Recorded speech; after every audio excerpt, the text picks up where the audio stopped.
इससे पहले ईरान और इज़राइल की जो भी दुश्मनी रही है, वो जग ज़ाहिर रही है। एक वक़्त दोनों अच्छे उन दोनों का रिश्ता अच्छा था, लेकिन कुछ कारण हुआ, इस्लामिक क्रांति आई ईरान में, जिसके बाद वो बहुत सारे नतीजे बदले और आज ईरान और इज़राइल एक-दूसरे के आमने-सामने। ईरान की तरफ से मौन समर्थन ही बोल सकते हैं, लेकिन फिर भी ईरान की तरफ से आप रसिया और चाइना को हमास और हिजबुल्लाह दोनों पोषित है ईरान की तरफ से।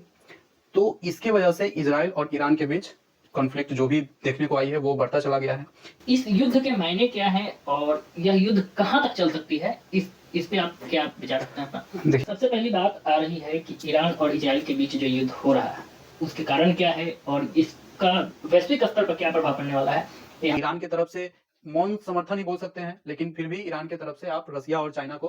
नमस्कार, मैं हूं अभिषेक कुमार और आप देख रहे हैं द राष्ट्र। आज हम बात करने वाले हैं इजराइल और ईरान के बीच होने वाले युद्ध को लेकर के, और हमारे साथ जुड़ चुके हैं हमारे सहयोगी आनंद झा जी। धन्यवाद, आगे चर्चा करेंगे।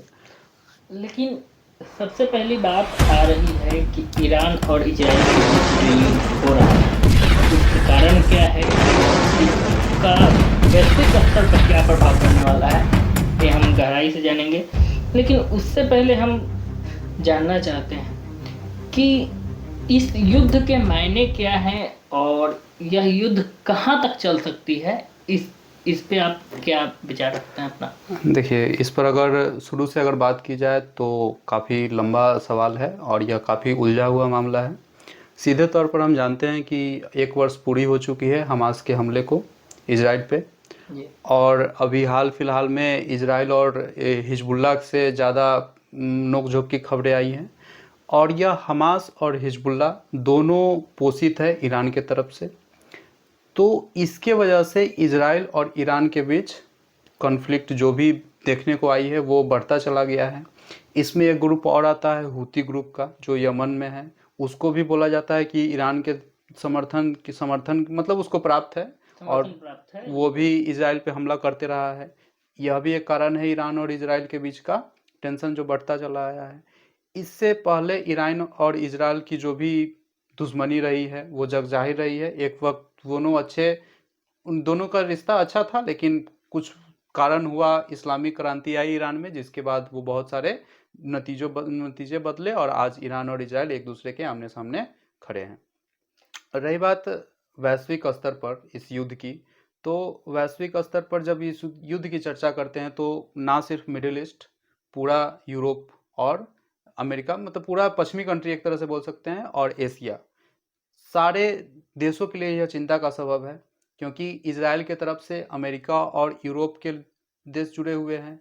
ईरान के तरफ से मौन समर्थन ही बोल सकते हैं, लेकिन फिर भी ईरान के तरफ से आप रसिया और चाइना को रख सकते हैं, जिसके वजह से यह पूरा विश्व एक तरह से इस युद्ध में उलझा हुआ है। जहां तक बात आ रही है कि अमेरिका जो है अभी तक खुल करके इस युद्ध में, या फिर रसिया इस युद्ध में खुल करके अभी तक नहीं आया, तो क्या हम कह सकते हैं कि यह सिर्फ और अन्य जो देश है, जो युद्ध है वो अभी ईरान और इजराइल के बीच में सिमट कर रह चुका है, और सब जो गुट हैं वो तो पीछे से हमला कर रहे हैं, लेकिन आमने सामने जिसे कहते हैं वो अभी ईरान और एक तरफ इजराइल है।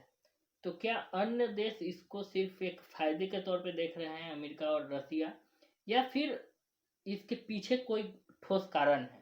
नहीं, देखिए, आप अमेरिका की जो अगर दूसरे देशों के प्रति जो नीति देखते हैं, वो अगर देखा जाए तो वो एक तरीके से बोल सकते हैं कि अमेरिका दूसरे देशों को अपना हथियार तो बेच देता है, लेकिन लड़ना उसे खुद पड़ता है।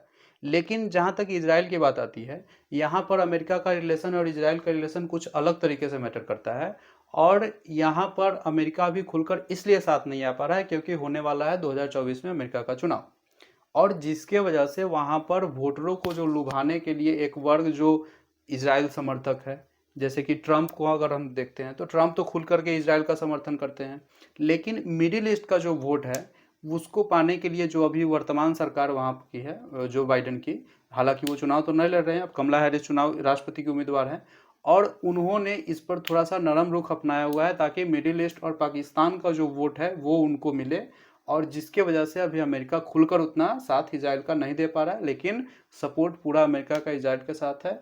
और हाल ही फिलहाल में रसिया ने भी एकदम कंफर्म बोल दिया है कि अगर ईरान पर किसी भी देश के द्वारा हमला होता है, तो अभी तो हमला किसके द्वारा होगा, इजराइल के द्वारा, इजराइल के द्वारा होगा, तो हम पूरा का पूरा उसका जो भी जवाब देने की, जो भी रसिया की जो भी प्रक्रिया होगी, वो जवाब मिलेगा, ऐसा पुतिन के तरफ से अभी जो सेंट्रल एशिया में मीटिंग हुई थी उसमें ऐसा बोला गया। ठीक है। लेकिन इसको आप भारत के नज़रिए से, या भारत का क्या पक्ष है, या भारत का क्या इससे लाभ और हानि है, इसको किस प्रकार देखते हैं? देखिए, भारत सरकार का जो पक्ष है उसमें मुझे कोई दिक्कत नहीं है, भारत सरकार ने बहुत अच्छे से इसको हैंडल किया है। हाँ, अगर हम भारत की जनता की तरह बात करना चाहते हैं तो भारत की जो एक सोशल मीडिया पर जो अधिकांश जनता है वो एक तरीके से इजराइल के सपोर्ट में नज़र आती है।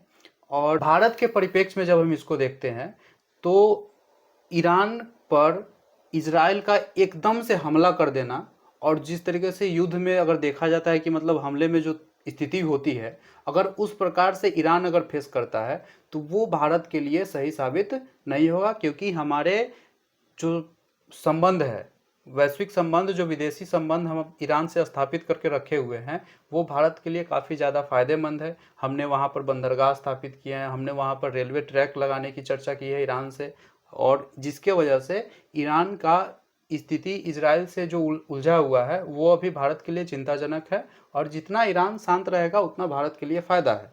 इसलिए हम नहीं चाहेंगे कि ईरान और इजराइल एक दूसरे से युद्ध में एकदम अच्छे से उलझ जाए। हाँ, जो भी थोड़ा बहुत कॉन्फ्लिक्ट है अगर उतना ही पर रुक जाता है तो स्थिति सामान्य हो सकती है, लेकिन अगर स्थिति अगर बढ़ती है युद्ध के तरफ तो यह भारत के लिए भी चिंताजनक बात होगी। ठीक है। लेकिन क्या आपको लगता है कि इसमें एक चाइना का भी रोल है? कहा, क्योंकि एक समझौता हुआ था इस, जब 7 अक्टूबर को जब 2023 में हमला हुआ था इजराइल पे, तो उससे पहले 20 समिट में एक रोड मैप पे चर्चा हुई थी, जिसमें इजराइल और ग्रीस से हुए यूरोप और एशिया को जोड़ने के लिए एक जी बिल्कुल। कॉरिडोर का स्थापना करने की बात हो रही थी। तो क्या वह हमला इसलिए भी हो सकता था? देखिए, ऐसा जब शुरू में हमला हुआ था हमास के द्वारा तो ऐसा चर्चा उठा था कि हो सकता है कि यह उसका काउंटर करने के लिए या उसे डिले करने के लिए ऐसा हमला किया गया हो, और ऐसा मान सकते हैं। पूरी तरीके से तो इसे नहीं कहा जा सकता है क्योंकि इसमें बहुत सारे देशों का फ़ायदा था, खुद इजराइल का भी फ़ायदा था। और लेकिन बात यहाँ तक इजराइल के फायदे की हो रही है, वो सही है, क्योंकि यह जो परियोजना थी वो बहुत ही बड़े मील का पत्थर साबित होने वाला था, जी बिल्कुल। जिससे एशिया, और जिसका नेतृत्व तो एक तौर पे भारत कर रहा था, जी और इससे एशिया और यूरोप एक साथ आ रहे थे। लेकिन इससे सबसे अधिक जो घाटा था वह चाइना को होने वाला था, या फिर अन्य देशों के जो चाइना का सहयोगी है, पाकिस्तान को होने वाला था। तो क्या यह एक मतलब बूस्ट किया गया हमास को हमला करने के लिए, और वहाँ पे उस क्षेत्र में अशांति फैलाने के लिए, कि अशांति होने के बाद यह काम में आगे नहीं बढ़ पाएगा? देखिए, इस पर तो हम अपना विचार दे सकते हैं। जो सच्चाई है वो तो सच्चाई ही रहेगी, और क्या सच्चाई है वो भी खुलकर सामने नहीं आई है। तो भारत की जो स्थिति थी वो ईरान के साथ भी और इजराइल के साथ भी दोनों तरीके से सामान्य है, और दोनों के साथ अच्छे रिश्ते हैं। लेकिन इससे पहले इस युद्ध में ईरान तो था ही नहीं। जी, ये तो युद्ध शुरू हुआ हमास और इजराइल के बीच। तो वो तो पूरी दुनिया जानती है कि हमास के साथ शुरू हुआ या हिजबुल्लाह के साथ अभी चल रहा है, वो दोनों पोषित है ईरान के द्वारा। तो जाहिर सी बात है ईरान को इसमें एंट्री आनी ही आनी थी। और भी जो थोड़े बहुत कारक थे ईरान का और इजराइल का, जो आपसी कॉन्फ्लिक्ट शुरू से चलता आ रहा है, तो जिसके वजह से ईरान इसमें इन्वॉल्व हुआ। और ईरान का मौन समर्थन प्राप्त है रसिया का भी और चाइना का भी। तो अभी जो ये अगर इस तरीके की बात होती कि नहीं, भारत को रोकने के लिए चाइना के द्वारा अगर इसमें कुछ किया गया है, तो अगर इस तरीके की बात होगी तो फिर रसिया इसमें साथ नहीं आता।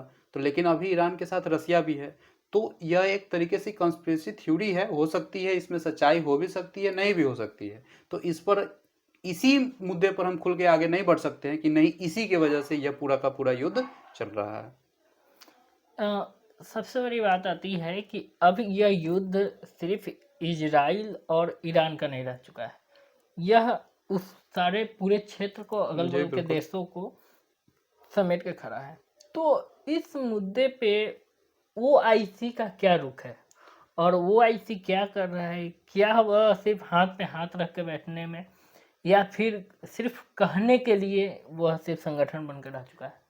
देखिए, ओआईसी का एक अपना महत्व है। जितने भी मुस्लिम बहुल देश है उनका एक संगठन है, लेकिन अगर देखा जाए तो पूरे मुस्लिम उसमें को देखने के लिए उस सिर्फ 5-7 ही ऐसे देश हैं जो पूरे ग्रुप पर अपना प्रभुत्व हासिल करके रखते हैं, जिनमें मुख्य रूप से कौन, सऊदी अरब, यूएई, तुर्की और एक दो और भी देश कह सकते हैं, लेकिन उनका इस युद्ध से उतना ज़्यादा महत्व नहीं है। नहीं, और ईरान के होने के कारण सऊदी अरब और यूएई खुल करके ईरान का सपोर्ट नहीं कर पाते हैं, नहीं कर क्योंकि पाते। इन दोनों का अपना एक कंट्राडिक्शन चलता है और मुस्लिम बहुल देश में प्रभुत्व हासिल करने को लेकर के इन दोनों का बीच आपसी नोकझोंक चलते रहता है, जिसके वजह से सऊदी अरब खुल करके ईरान का साथ नहीं देते हैं।